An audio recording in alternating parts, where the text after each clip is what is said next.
Backlash 2024 will emanate from Lyon, France, and will contain plenty of matches, including the final decision as regards Rhea Ripley's championship successor. We also have 2 world championships confirmed, 3 tag team championships that they could be competing for, and plenty of matches still in the throes of grudge from WrestleMania. Meanwhile, some of the biggest names in the industry, The Rock, Roman Reigns, Becky Lynch, Seth Rollins, are all missing in action, and Drew McIntyre's contract seems about to expire at the snap of your fingers. These are my match card predictions for Backlash in Lyon. We already know that Cody Rhodes is going to main event. He's now the undisputed WWE but not Universal Champion. And if you're undisputed, the other World Heavyweight Championships certainly can't get a look in. Let's talk about where we open the show then for a bit more intrigue. I have the Women's World Championship recently vacated by Rhea Ripley, having a final conclusive one-on-one match at Backlash. That match to feature Becky Lynch versus Liv Morgan. These two have a storied history which Becky Lynch has always been on top of. At the same time, Becky Lynch has been missing in action from WWE Raw for a couple of weeks now, but she is in the UK as we speak as part of the European tour, and she will be in Lyon ready to compete. She also was the one who faced Rhea Ripley at WrestleMania, so she seems the obvious choice. But that's not the only reason I've got her in this role. I could have had Nia Jax here versus Liv Morgan, but Liv Morgan is no longer a face. As originally reported here during spoiler warning, Liv Morgan turned heel after WrestleMania.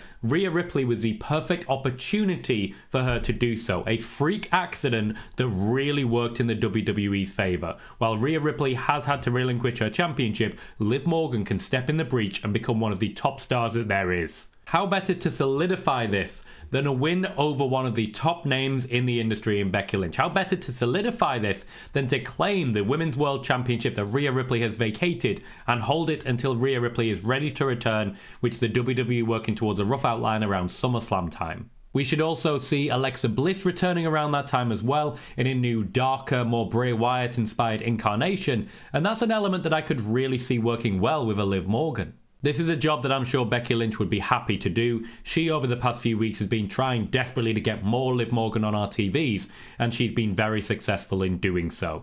This is a huge moment and a huge opportunity, and I can see Liv coming out bigger than ever before. Next up, inspired by another big heel turn, we have a rematch for the Intercontinental Championship from last week's Raw. Sami Zayn gave Chad Gable a huge opportunity in Montreal, but Sami Zayn was able to pick up the victory. Chad Gable has never been able to win that championship or any singles championship, though he has won plenty of tag team gold of a number of different competitors. As we speak, he's being extremely clever on social media, essentially saying, if you think about it, Sami Zayn deserved it, and over time you start to think, maybe he's right. And then you remember it's Sami Zayn, and the answer is, no, he's definitely not right. Gunter is another one currently missing in action. He was not supposed to be losing the championship this soon. He was going to be beating Brock Lesnar, but Sami Zayn is now the champion instead, and that unlocks an opportunity for Gunter to take a break as well, especially with them going back to Europe where he is based. I'm going to go a little bit outside of the box here, and I'm going to have Sami Zayn's championship reign lasting only a month. I have Chad Gable winning this match, claiming the Intercontinental Championship and taking essentially a Jeff Jarrett in the Attitude Era sort of approach, holding onto the gold for a prolonged period while refusing to allow anyone to really compete for it because of the Creed brothers.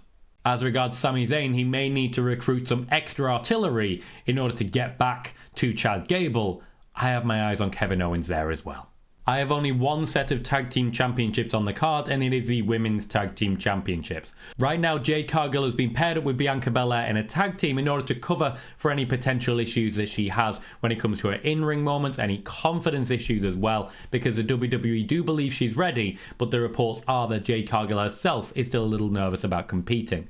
They are set up against the Kabuki Warriors. They were at WrestleMania as well, so while Naomi and Bayley are having their own tete-a-tete, I do see Bayley versus Dakota Kai incoming, just not yet. Kabuki Warriors versus Bianca Belair and Jade Cargill seems to be an ideal moment for everyone involved, a way to keep Bianca Belair strong leading into next year where she's taking on the Rhea Ripleys.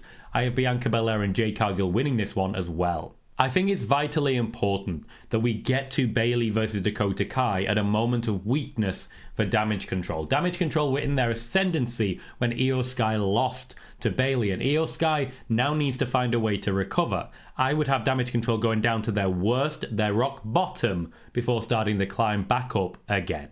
This is one of those questions that only seems answerable in a draft. Thankfully, we have a draft coming. We have another tag team match with no championships involved, and this could be the actual swan song for Finn Balor. I have Dominic Mysterio and Finn Balor versus Andrade and Ricochet. A Ricochet who by this point should be the champion of WWE Speed, and that's one of the main reasons I have him in this match.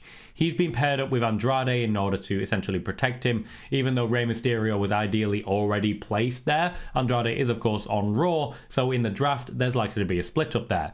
Dominic Mysterio is someone that the WWE very briefly flirted with forgetting about for WrestleMania, and they are correcting themselves in aplomb. Instead, with Rhea Ripley leaving Judgment Day, however briefly, and the focus entirely on Damien Priest's big championship run, I can see a world in which at Clash at the Castle, Finn Balor is retired from WWE by Damien Priest in a World Heavyweight Championship match. If this does happen, Dominic Mysterio becomes even more vital as essentially the final piece remaining of Judgment Day.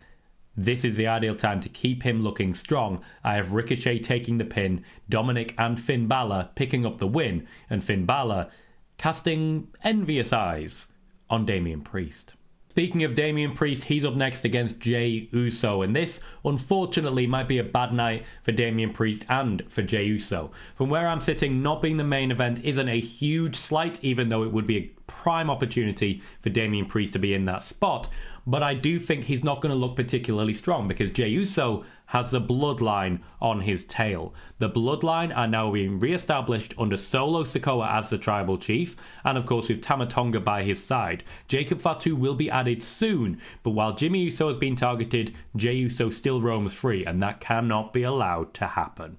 Over the next few months, we look set for a reunion between Jey and Jimmy Uso, and in order to get them back together, they first need to have the same enemy. Solo Sikoa is ideal for that, and it does mean that we will one day see the Usos versus Solo Sikoa and Tama Tonga, at which point I expect Jacob Fatu to be involved. That is not the story for Backlash. The story for Backlash will be Jey Uso being robbed of an opportunity for the World Heavyweight Championship when he had it in his grasp.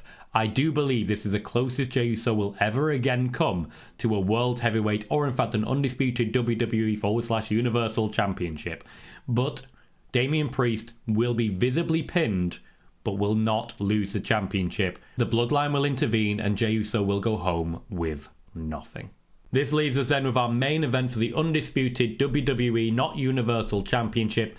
Cody Rhodes defending against AJ Styles. Yeah.